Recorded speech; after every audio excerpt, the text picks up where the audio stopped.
The sun hung low over Lagos, its warm light spilling across the dusty streets where life buzzed quietly. Among the narrow lanes lived a young girl named Amora. She was small, quiet, and alone. An orphan, with no family to call her own, she wandered the city's edges, her days stitched with struggle and hope. She worked at the market, selling small things just to keep a roof over her head and food in her belly. Her clothes were worn, her hands often rough from labor, but her eyes held a spark, a silent promise that she would rise above it all. People whispered about her because she kept to herself, never asking for much. Some said she was lucky, others thought she was cursed. But Amora's world was simple: survive today, dream of tomorrow. Until the day a man, strange and wild-eyed, appeared at the edge of her path. The man wore torn clothes and moved with a restless energy that made others turn away. They called him mad, but there was something in his gaze, fierce, honest, and unafraid. He stopped before Amora, looking at her with a strange kind of kindness. "Will you marry me?" he asked, his voice rough but steady. Amora blinked, unsure if she heard him right. The city seemed to hold its breath. No one knew this man's name. No one understood why he chose her.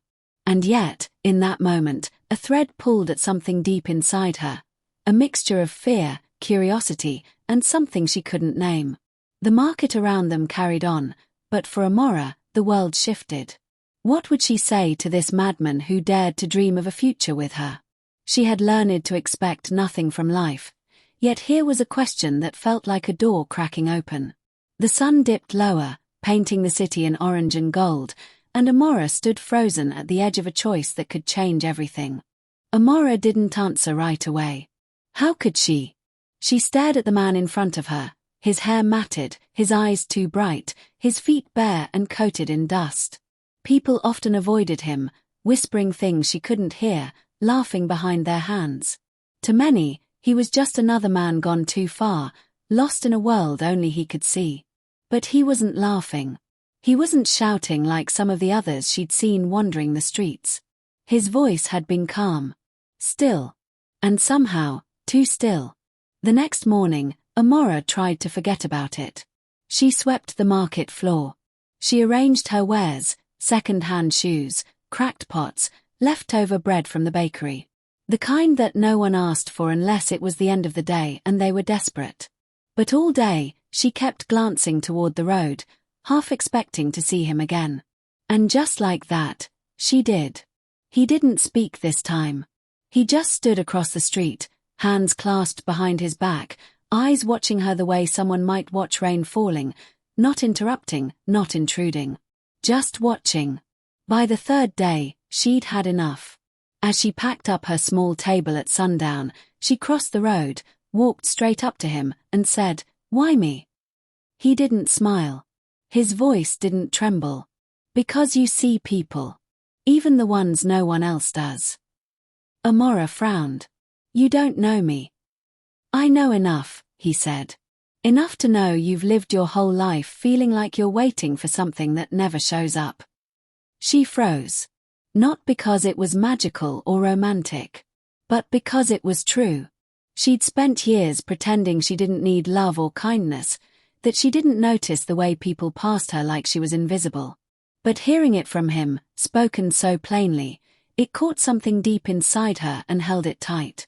"I don't even know your name," she whispered. "They call me Ease," he said. "They say I'm mad. Maybe I am."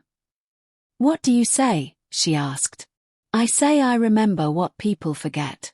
I remember what it means to care, even when the world doesn't." Amora stood there, unsure whether to laugh or cry.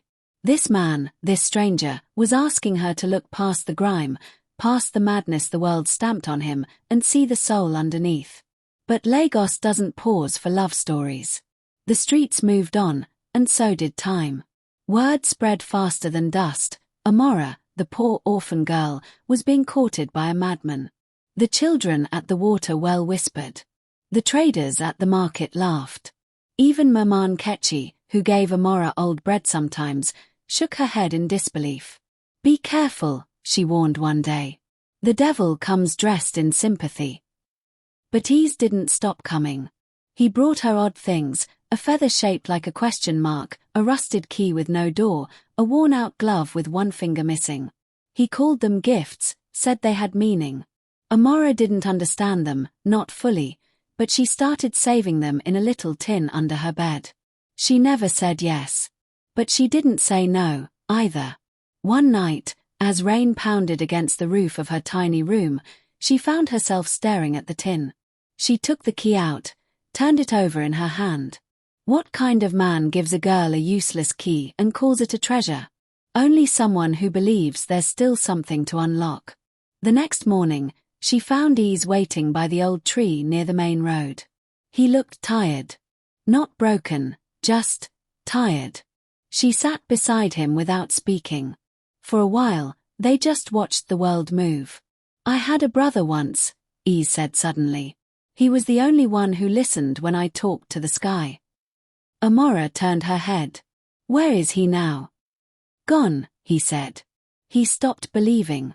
In the sky. In me." They were quiet again. "Sometimes," he whispered, "madness is just what's left when all the dreams are gone, but you're still standing." Amora looked at him.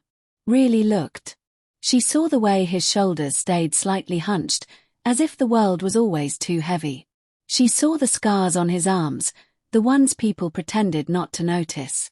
And she saw, behind his eyes, something no one else had, a deep, raw, unshakable sadness. The kind that doesn't just show up. The kind that's earned. "You don't want me," she said softly. "I'm just a girl who sells old shoes." "And I'm just a man who talks to trees," he smiled faintly. "Maybe that's why I want you." The days turned to weeks. People stopped laughing. Some even started warning her. "He's dangerous," they said. "Don't let pity blind you." But it wasn't pity. Not anymore. She started listening to him talk. Not just nodding politely, but really listening. He told her stories that didn't always make sense, about mirrors that lied and songs that healed, about the time he danced alone under a bridge because he thought he heard music only he could hear. She started to realize that maybe the world had thrown him away too quickly. Maybe madness wasn't madness at all. Maybe it was grief that had grown teeth. Then one evening, he didn't come. She waited until the shadows swallowed the roads, then walked to the place by the tree. No sign of him. She waited again the next day. Nothing. By the third day, something twisted inside her. A knot. A fear she didn't know she could feel. She asked around, even dared to knock on a few doors. But no one had seen Ease. Some shrugged. Some smirked. One person laughed out loud. "I told you," Maman Ketchy said. "Madness always walks away when love starts getting close." But Amora didn't believe that. She searched the city quietly, day by day. Not calling his name, not making a scene. Just watching. Just hoping. And all the while, the little tin under her bed remained untouched, except for that one night when she took out the glove and slipped it over her hand. It didn't fit. But for the first time, she didn't feel empty. Just unfinished. Until one night, she heard a knock. Not a loud one. Just a soft, steady knock at her door. And there, standing under the dim light of the street lamp, was Ease. His face gaunt, eyes tired, holding nothing but a broken piece of mirror in his hand. He looked at her and said, "I needed time. I thought I could walk away. But I couldn't. I came back, if you'll still have me." Amora didn't speak. She just opened the door wider. And let him in. He stepped inside like someone unsure if they were welcome in their own dream. The room was barely big enough for two people to stand side by side. The ceiling leaked when it rained. The curtain was just an old scarf Amora had pinned up. But it was hers. And now he was here, tracking in the scent of the outside. Rain, dust, something sharp that smelled like loss. She didn't ask where he'd been. He didn't offer. They sat in silence for a long while. The kind of silence that feels like its own language. Amora boiled water, placed 2 cups on the small table, then sat across from him, arms crossed but eyes soft. The light flickered overhead. The walls creaked with the wind. And still, neither of them spoke. Finally, Ease lifted the cracked mirror he had brought. "This," he said, "is the last thing I have from my mother. She used to hold it up to my face and tell me, 'Your mind is strange, but your heart is gold. Never lose either.'" Amora leaned closer, and for the first time, she saw the reflection in it, warped and cloudy, but somehow honest. She didn't see the dirt on her face, or the tiredness under her eyes. She saw something else. Something gentler. Something unfinished but worth finishing. "I thought I could forget this life," Ease whispered. "Forget the way people look at me, talk about me like I'm a warning. I even tried to forget you. But everywhere I went, your face followed me. Like a shadow I didn't want to escape." "You left," she said softly, almost accusing. "You disappeared." "I was afraid," he said. "I've lost everyone I ever cared about. I thought maybe if I stayed away, you'd forget me before I became another name on your list of heartbreaks." She looked away. The room felt smaller now. "I don't have a list," she murmured.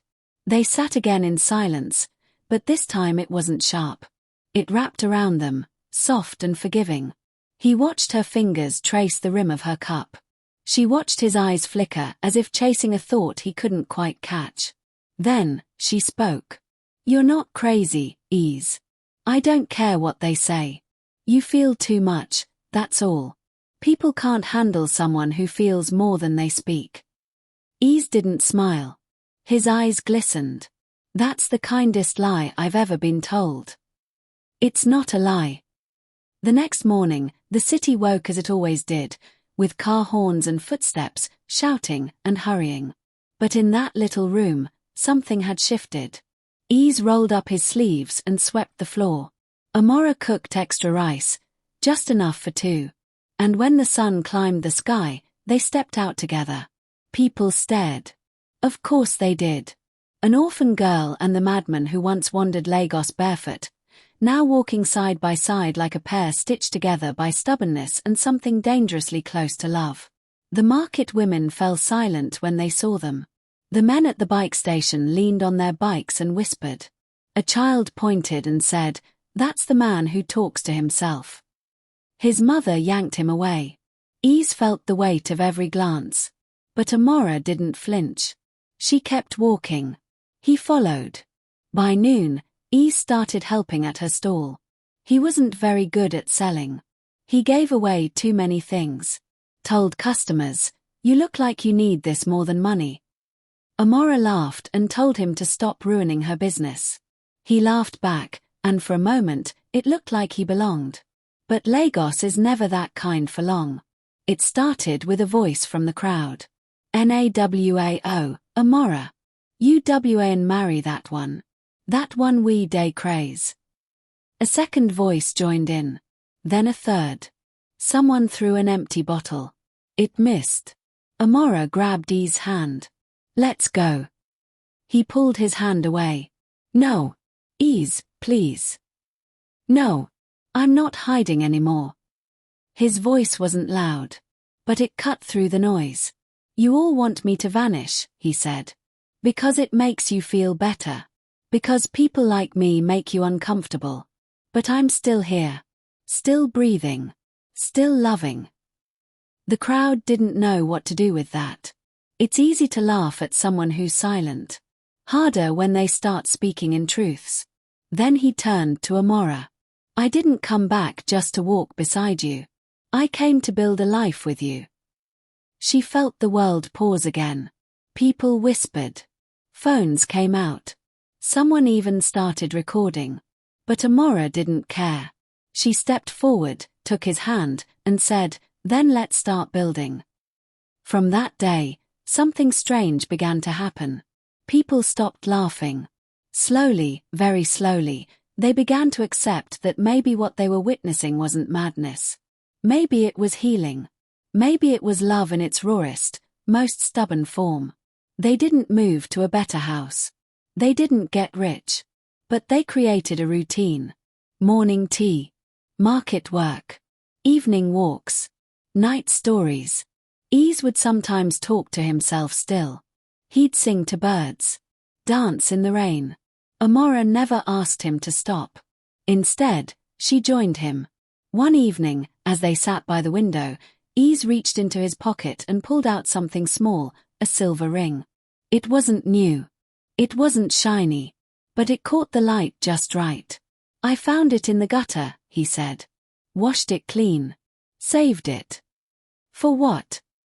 Amora asked. "For when I was ready to ask again."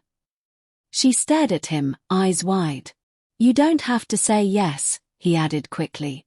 "Just know that no one will love you the way I do. Not cleanly, not perfectly, but honestly."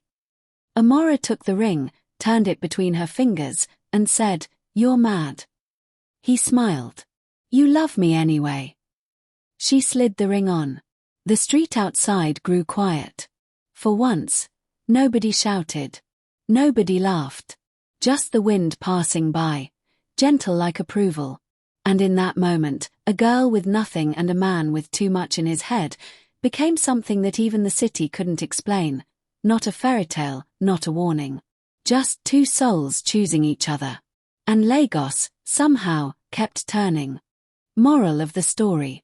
Real love sees beyond appearances, beyond scars, beyond what the world calls madness. It doesn't wait for perfection. It grows in unlikely places, between broken people who choose to stay when it's easier to run.